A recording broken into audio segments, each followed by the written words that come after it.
Okay, so a level 1 iron mine produces 120 iron ore per minute, and a smelter can turn 30 ore into 30 bars a minute, so I'll need 4 of them outputting into 8 constructors, each of which are making 15 iron rods a minute. Wait, what was I doing again? If you've ever gone through this thought process before, chances are you're familiar with what I'm going to call logistics games. I'm talking about titles like Factorio, Satisfactory, Anno, or Cities Skylines. Games that see you creating massive networks of roads, conveyor belts, and buildings to create, usually, a gigantic post-industrial mess that not even you have any idea how it actually works. I've always found these games really interesting, because they engage with a very different kind of enjoyment than most video games. In action-focused games, the fun comes from the exhilaration of conflict and victory. We enjoy narrative games to experience the twists and turns of the story, and more cerebral, strategic experiences are fun because of those aha moments where we outthink an opponent or solve a puzzle. But in logistics games, there are no emotional high points, no tense action scenes or villains to overcome. And yet, my combined playtime in just a handful of these games numbers in the hundreds of hours. And I'm not alone here. Well-designed logistics games are so endlessly compelling because they manage to make what is essentially boring work not just engaging, but satisfying on a deeper level. There is nothing quite like looking back on a new settlement in Anno or a new wing of your production line in Satisfactory and feeling like you've actually accomplished something or learned a valuable new skill. And that's something that a lot of games kinda struggle to do. Where the thrill of leveling up or getting a gun with slightly higher numbers on it quickly fades, forcing companies to resort to loot boxes, skinner boxes, and presumably other kinds of evil boxes, logistics games can keep players engaged for ages with seemingly much more mundane gameplay. How?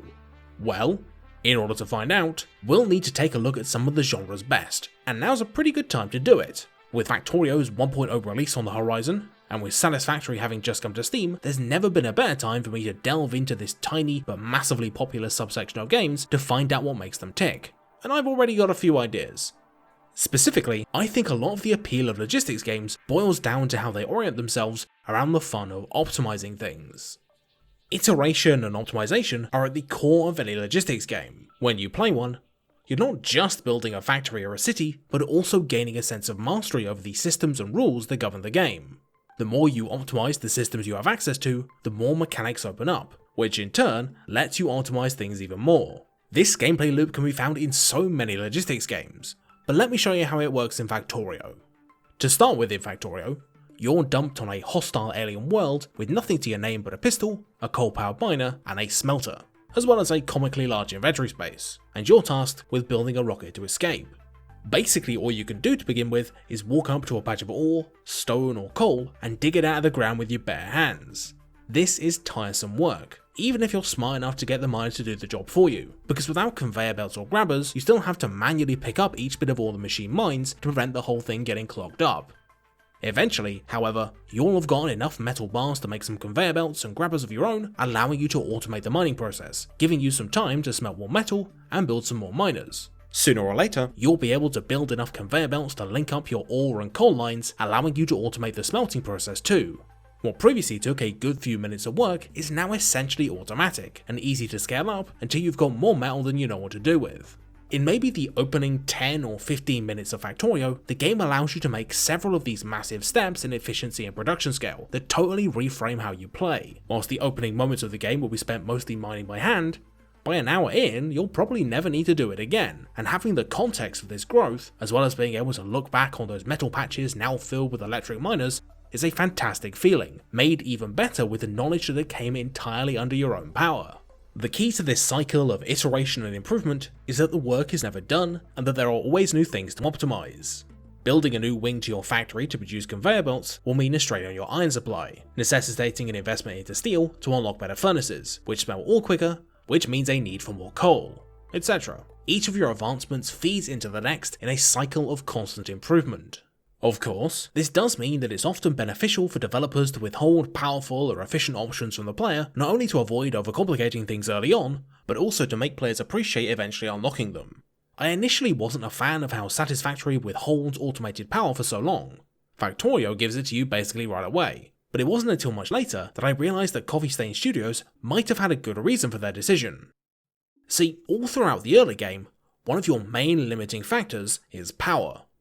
all you have available to you are these crappy combustion generators which need to be powered with sticks and leaves you scoop up from the ground and can't be automated. Whilst you could eventually upgrade to making biofuel and even later solid biofuel, you've still got to spend time manually loading each generator, checking up on their fuel levels, and going on foraging trips to fill up your supplies of wood and leaves. And when you've got to do that for 8 generators, it gets pretty time consuming very quickly. But all that effort and busy work makes the payoff of unlocking and setting up coal generators that much better. Using input from a coal mine and water pumps, they can produce constant power with no maintenance. And while you may need to upgrade them in the future, this feeling of solving and successfully automating a problem away is great, and really makes you appreciate how far you've come. The thing that makes these moments so satisfying is the idea that you've overcome the obstacles that the game has set up using nothing but your own creativity and ingenuity. Modded Minecraft, one of the primary inspirations for Factorio, is a great example of this, specifically in how the shared mechanical foundation lets you combine mods in interesting ways. For example, using the pump for immersive engineering, you can slurp up lava from the nether, pipe it back to an ender tank, which works the same as a vanilla ender chest, teleporting items to its matched pair, and then emptying that into a set of thermal expansion magmatic generators back at my base. Combining these 3 distinct mods in interesting ways, and using a little bit of imagination, modded Minecraft allows you to go so much further than the original scope of these mods by mining hell for virtually unlimited power. And when has that ever gone wrong? However, logistics games need to make sure to make solving problems like power generation or money making sufficiently challenging. If players are given a solution that's too easy or too straightforward, they'll simply default to it and they won't get the satisfaction of testing their optimizational limits. For example, in Slime Rancher, a very cute management game about setting up a slime farm, growing their food and selling their poo to make cash, the game all but throws a super efficient money making strategy at you right at the very start.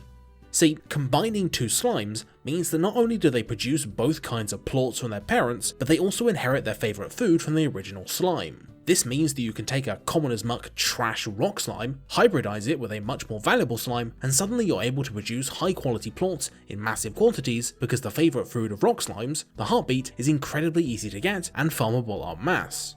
While Slime Rancher does give you a bunch of different cute slimes to raise, including carnivorous ones, ones that live in the dark, and even radioactive slimes, all of these other strategies either require more setup or are fiddly to manage, for more or less the same return. Meaning that not only is the strategic depth reduced, but finding the optimal solution isn't that much fun either, because I don't need to come up with any imaginative solutions to execute it. Soren Johnson, lead designer of the fantastic Civ 4, the amazing Off-World trading company, and the pretty good Old World, famously said in 2011 that given the opportunity, players will optimize the fun out of a game. And this is especially true for logistics games, where optimization is the primary task. To circumvent this, developers need to ensure that the player's creativity is always challenged and they're always optimizing different things from different perspectives, rather than the same small set of variables over and over again.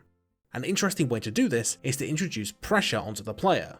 The enemies in Satisfactory and Factorio don't pose a massive threat, but they do force players to devote crucial resources to finding ways to deal with them, creating interesting complications and penalties to overexpansion that are hard to predict. Another way to get players to optimize for different criteria can be found in Opus Magnum, and in fact many Zachtronics games. What they let you do is optimize for a bunch of different variables, and that means that different players are going to gravitate to different approaches to solving the same problem. Take this early game puzzle for example, which sees you making waterproof sealant. The fastest possible solution to this puzzle might see you pushing the little orbs around on a production line with pistons. An area-efficient solution might look like this single spinny wheel doing all the work, and cost-effective setups usually look like these little toy boxes with a meticulously programmed arm piecing together the molecules one by one. Each of these solutions is legitimate, and they all approach that same simple goal of smacking together 2 air orbs and a water orb from different directions. Because solutions are graded on more than one criteria, not only is there no hard and fast right answer, but there's usually always more work to be done to improve your setup, even if the input and output remains the same. But it's not enough to just leave players to their own devices. If people aren't given the information required to learn how to use the tools they have available to them, then people will feel afraid to experiment and won't get to feel the fun of coming up with cool new solutions to problems, leading to situations where people build hilariously inefficient transcontinental conveyor belts because they're too afraid to learn how trucks or trains work. One way to get around this problem is to give players as much statistical data as possible to prevent people getting scared off by having to do too much maths. This is one thing that Satisfactory actually does much better than its inspiration Factorio. Every machine has a detailed readout of precisely how much power it needs, how much input and output it needs, and even what level of efficiency it's working at. This really cuts out a lot of the guesswork and lets players focus on the fun bits of factory design. That's fine for helping players implement concepts they're already familiar with, but what about imparting new information? Well, the best way to do that is to design the logistics game's progression systems in such a way that players will be forced to master certain concepts before being allowed to move on. In Anno 1800, each of the game's islands come pre-seeded with up to 4 fertilities that let them farm specific items like fur for coats, or potatoes for schnapps, apparently. Early game, this won't be too much of a problem, because most larger islands have all the basic fertilities like wheat by default, but once your citizens start demanding beer or canned food, which require hops or red peppers to make, chances are your main islands won't be able to produce them. So, that means you're going to need to pack up shop and make an expansion somewhere that does. And in doing so, you'll learn the basics of inter-island trading networks that become more and more crucial as you progress into the mid-game. Not giving players the information they need means that they'll never advance to the point where the game becomes actually interesting. In Rise of Industry, warehouses automatically handle shipping and receiving from all your factories and production facilities. This is fine. What isn't is how opaque the game is about how traffic and vehicle routing actually works, leading to situations where you become increasingly dependent on warehouses to move stuff around and your transportation network becomes steadily less efficient. Logistics games are a weird beast. They need to strike a balance between letting players innovate and experiment whilst also arming them with all the knowledge they need to succeed. In Satisfactory and Factorio, oil is a big learning moment that gates off the second half of the game. Unlike other production methods, refineries produce byproducts which need to be used or disposed of, or they'll clog up the system and stop the production of things you actually want. This forces players to create well-balanced inputs and outputs to avoid having to constantly micromanage their refineries and either find some creative uses for their waste or find a place to safely store it somewhere out of the way. This is great, but historically has been a very steep learning hurdle for new players. A huge chunk of players stopped playing Factorio in earlier versions of the game because the basic oil processing tech introduced all of these items in one go. This meant that players were required to pump, pipe, crack and utilize all 3 products of oil perfectly, else their production line wouldn't work. It was completely overwhelming. So, what happened is that the Factorio devs changed the oil techs around such that the initial form of oil cracking now only produces petroleum, meaning you've only got to worry about these items and no light oil or heavy oil byproducts while you learn how liquids work. However, basic oil cracking, while it does only produce useful petroleum, isn't very efficient, and to make the best use of your oil resources, eventually you're going to need to upgrade. You can only unlock advanced oil cracking, which is much more efficient than the basic version, but produces those byproducts I mentioned earlier, after you've built the blue science packs, which require you to master the basics of oil by producing and making stuff out of sulfur.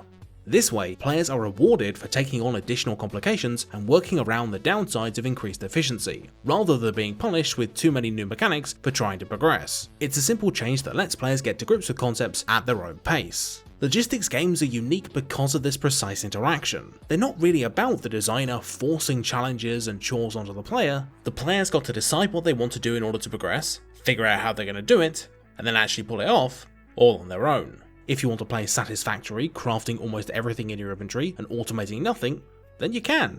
If you want to judge your success by how fast you can speedrun into space in Factorio, then that's fine too. You're in control of how you play, and so the feeling of satisfaction you get from being successful ends up being much more personal. Whilst a lot of critically acclaimed games have been able to tell awesome stories or produce pulse-pounding challenges thanks to some hands-on control, I think it's worth occasionally taking a step back, sometimes by giving players only the bare essential lessons and then setting them free to succeed, fail and experiment all on their own. They'll stumble onto experiences that end up meaning that much more because the journey was entirely theirs.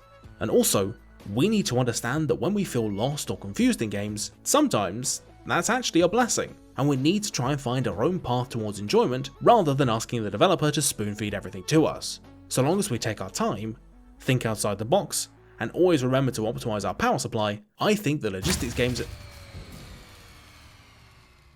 I'll be right back.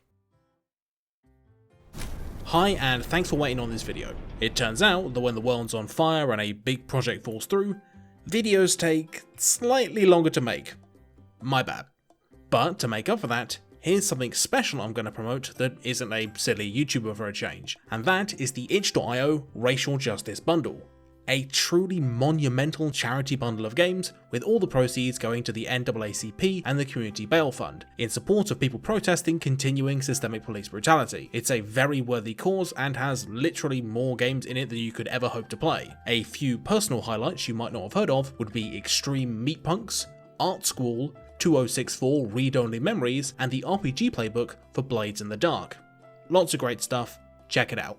I would highly recommend you give your money to important charities doing important work right now, but if you want, you can still donate to my Patreon and support the creation of more videos like these fine people, who are Alex Deloch, Alexander Kramer, Asaran, Baxter Heel, Big Chess, Bodhi, Brian Atariani, Daniel Metjes, David Sester, Dirk Jan Karrenbeld, Doodlehog, Evie, Ibathon, Jordan, Joshua Binswanger, Kai Gillespie, Lee Berman, Lucas Slack, Lunar Eagle 1996, Mace Window 54, Max Filipov, Mr. T with some tea, Nox, Patrick Romberg, Philby the Bilby, Prospero, Ray's Dad, Samuel Vanderplatz, Sheldon Hearn, Steve Riley, Strateger in Ultima, and Chow. Okay, thanks for watching, and I will see you around.